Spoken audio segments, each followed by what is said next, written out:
Okay, good morning mga kalods. Tingnan mo yung yung pusa nakahuli ng daga. Pinaglalaro ka niya, you know.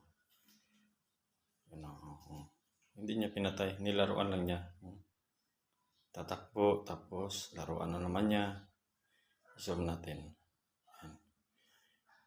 Paano niya ginawa? Dito yan sa loob ng bahay, you know. Oh. Oh. Balik na naman siya doon. Tatakbuhin na naman niya. Ginawa niyang pit, no? Meow. Come on. Ming, ming, ming, ming. Hindi niya layo Ming, ming, ming, ming.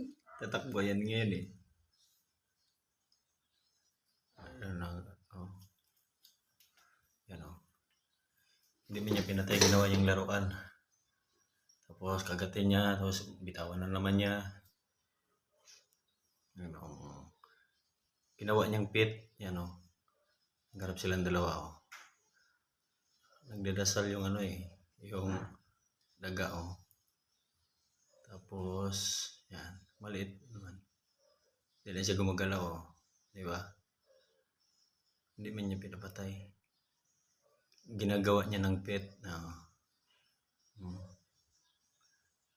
Ginawa niyang laro kasi wala siyang kalaro eh. Siya lang mag-isa dito eh. Itong pusa, guys, tawag nito. Lalaki po siya. Siya lang po mag-isa. Dito lang siya sa bahay. Yan o. Kalaro niya yan o. Ginawa niyang pet. Di ba niya kalabitin niya para magtakbo. Tapos balabulin na naman niya. Yan o. Yan o. Yan. Pero ito, yung niya, yung dagan, yung pusa nito, yung kuko niya, yung nail, hindi ito matalas.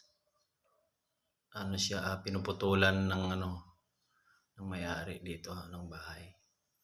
So hindi matalas yung niya, yung nail. So hindi siya nakakasugat. Kung matalas pa yan, wala na yan, kanina pa yan. So yan, nilalaro lang niya. Pinapatakbo niya. Takbo, ayun, diba? Okay, thank you for watching.